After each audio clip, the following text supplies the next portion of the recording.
I'm still not where I want to be. How much farther do you have? I don't know. Why are you It's not a lifelong. pleased? There is no goal, I think. For nearly a decade, Ben Napier has been the guy on TV who makes falling down houses feel like home again. Big frame, easy laugh, a beard that could double as a wildlife sanctuary. That's how millions of HGTV viewers picture him. But somewhere along the way, something shifted. He got quieter on camera. He moved differently. He wasn't lifting the way he used to. Fans noticed, and fans asked questions. Was Ben sick? Was something wrong at home? Was there a scandal brewing under all that small-town charm? The truth, as it turns out, isn't some dark secret hidden behind a camera crew. It's something a lot more human than that. A story about pain nobody could see, a name caught up in a mess he didn't create, and a couple who kept building anyway. Here's what actually happened. Before any of the health scares or headline scandals, there was just Laurel, Mississippi, a quiet town most Americans couldn't have found on a map.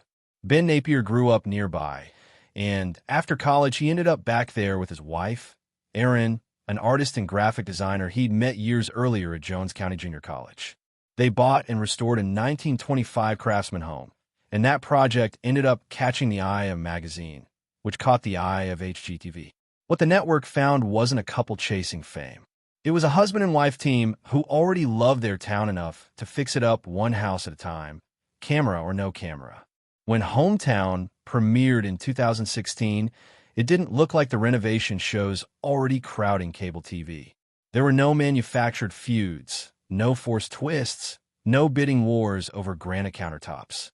Instead, there was Ben with a sledgehammer and Erin with a paint swatch, walking viewers through Laurel's history, one restored porch at a time. The show's appeal came down to something simple. It felt real. Ben's laid-back, woodworking shop energy paired naturally with Erin's eye for design, and together they didn't just flip houses, they told the story of the people who'd live in them.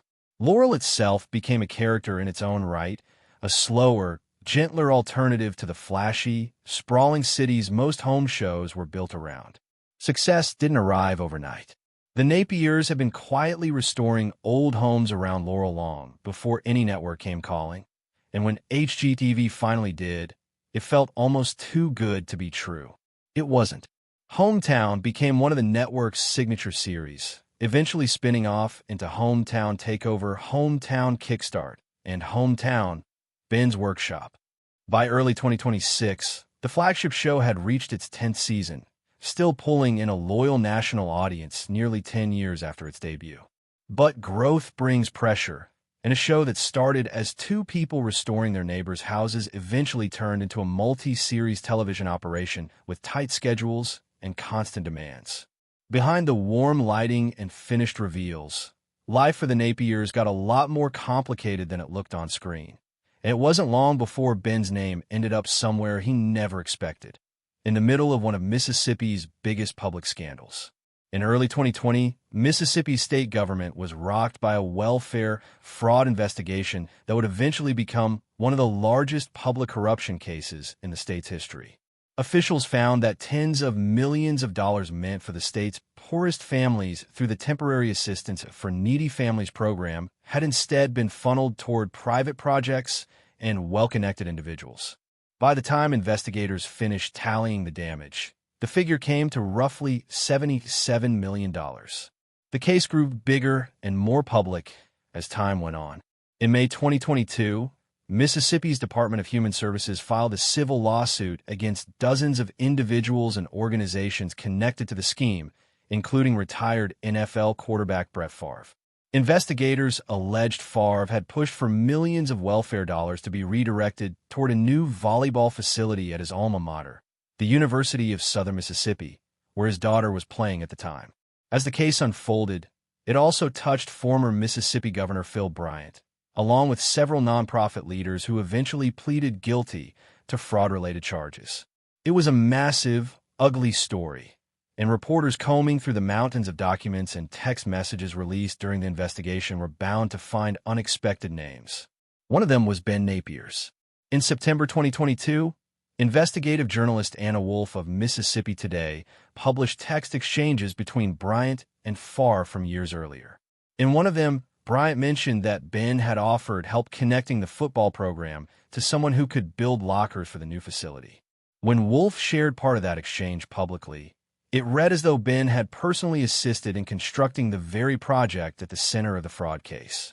Given how instantly recognizable Ben and Erin had become, the mention spread fast.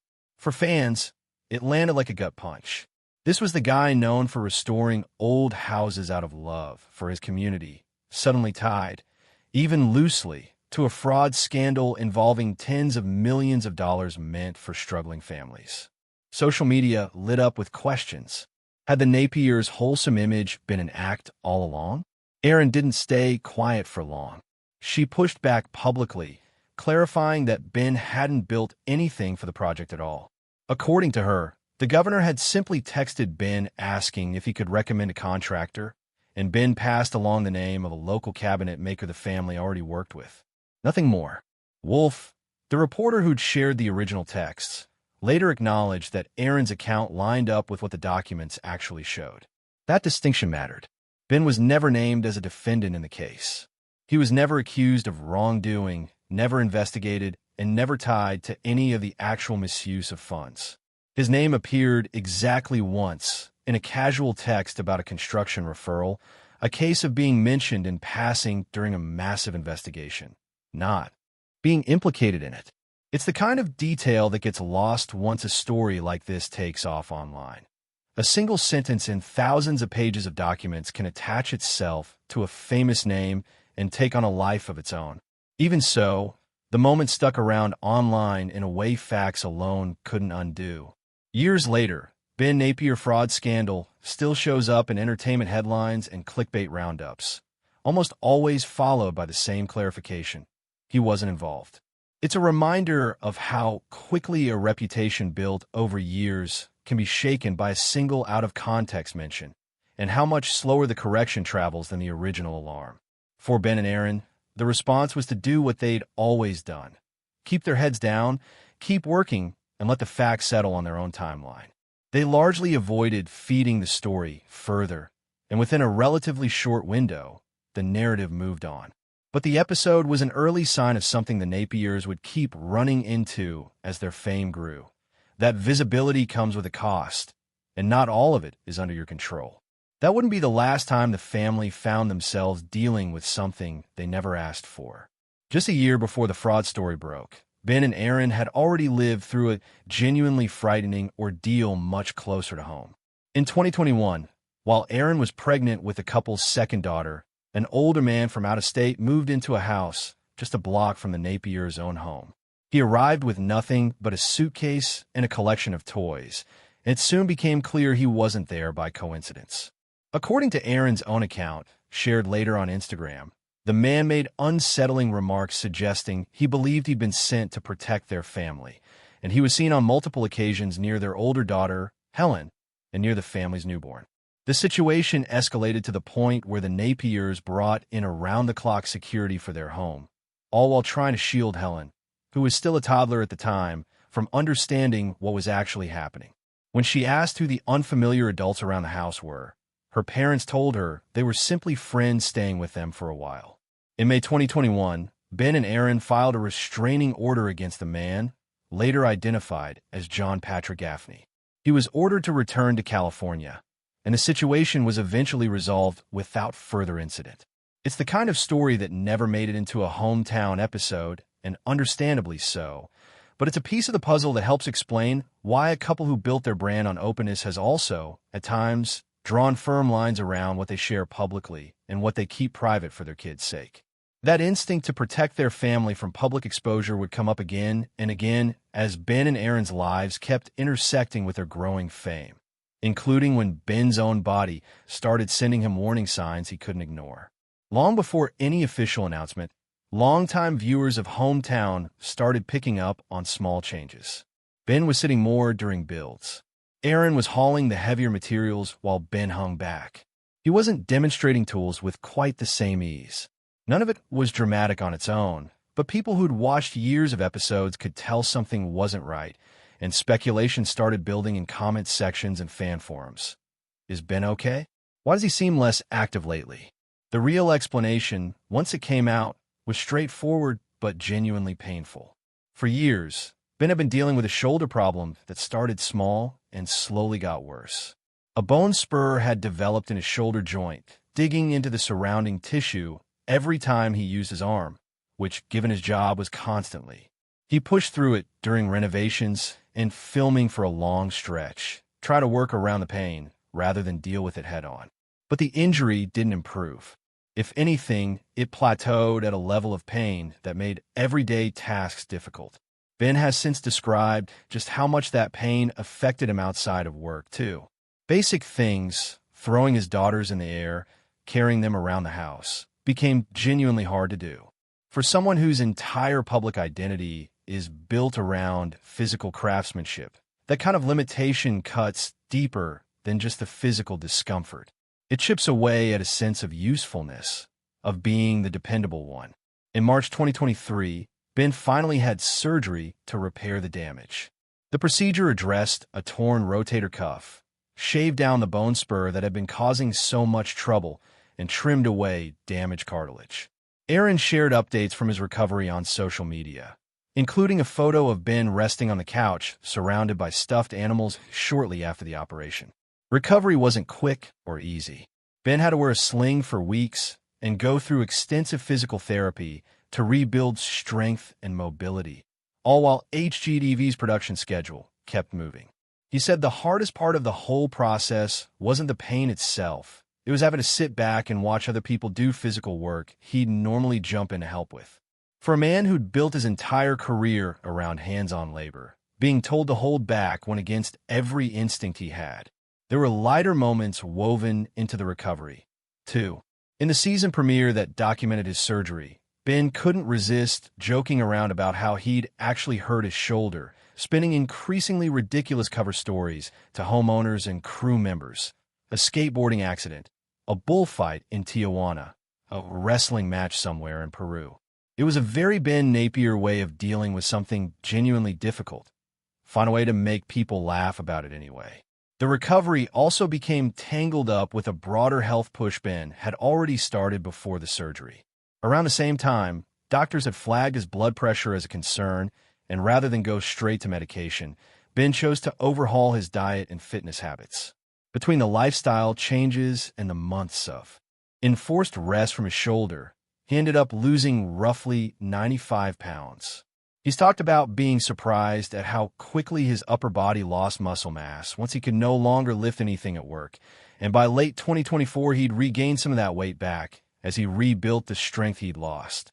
He's since leaned on habits like yoga, intermittent fasting, and eating produce from a garden he built at the family's farm to manage his health long-term, partly motivated by a family history of heart problems on both sides. More than a year after the operation, Erin has said she still occasionally worries when Ben insists on lifting something he probably shouldn't, especially with his left arm. It's a small, ongoing reminder that some things don't fully go back to the way they were, even for someone as determined as Ben. By the time he was back to full strength on camera, the moment felt like more than just a return from injury. It was proof that the guy known for fixing everyone else's homes was capable of being fixed himself, and willing to be patient enough to let that happen the right way.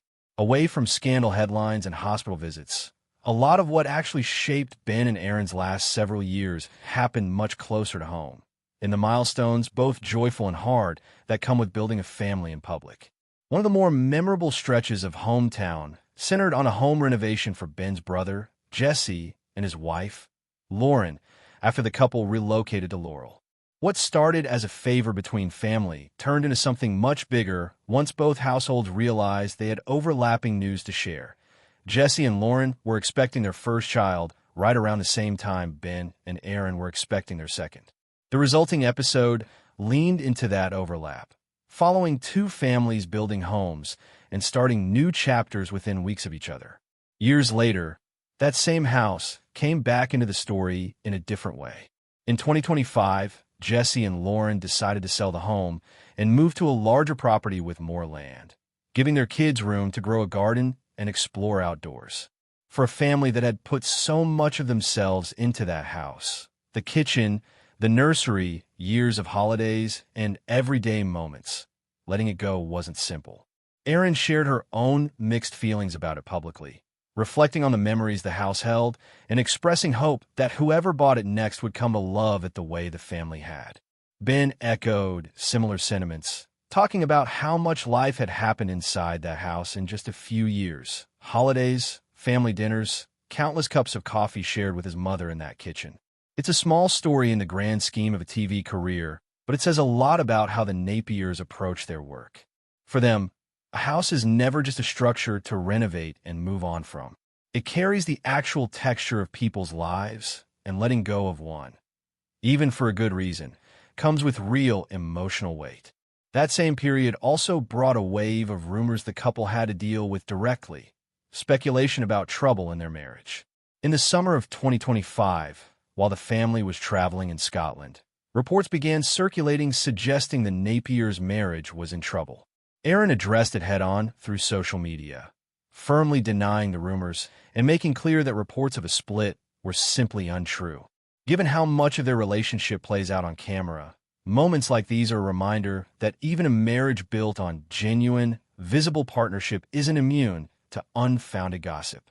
Through all of it, the surgery, the scandal, the family transitions, the rumors, Ben and Erin kept returning to the same approach.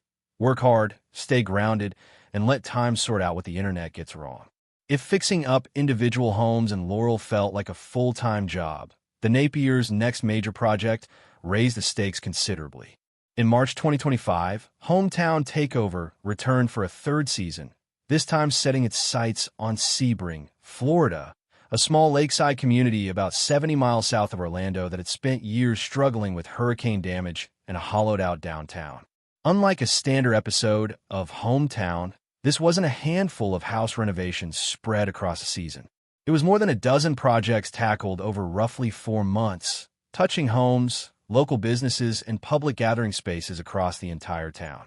Ben and Erin didn't take it on alone. Either. They brought in 13 other HGTV and Food Network personalities to help pull off the scale of the undertaking, from renovating the historic home of a local kindergarten teacher to reviving a struggling soda shop, a Cuban cafe, and an old theater downtown. Ben has described the appeal of Sebring in fairly simple terms. The town had all the right pieces, a lake, a racetrack, a park at its center, but still wasn't thriving the way it should have been. The goal wasn't just cosmetic improvement. It was about giving the town's existing community leaders and small business owners the tools to keep driving change themselves long after the cameras left.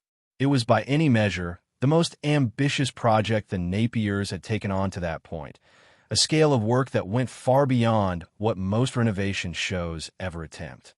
And it reinforced something that had been true about Ben since long before he ever had a television show. He's someone who gets energized by a big, difficult goal, not intimidated by one. By the start of 2026, Hometown had reached its 10th season, still airing to a loyal national audience nearly a decade after its debut. A rare feat for any unscripted show, let alone one built around something as unglamorous as historic home restoration. The franchise around it had also expanded well beyond the original series, with Hometown Takeover, Hometown Kickstart, and Hometown, Ben's Workshop, all carrying the same basic philosophy into new towns and formats. What's kept audiences coming back after all this time isn't really the renovations themselves, impressive as they are. It's the fact that Ben and Erin have stayed.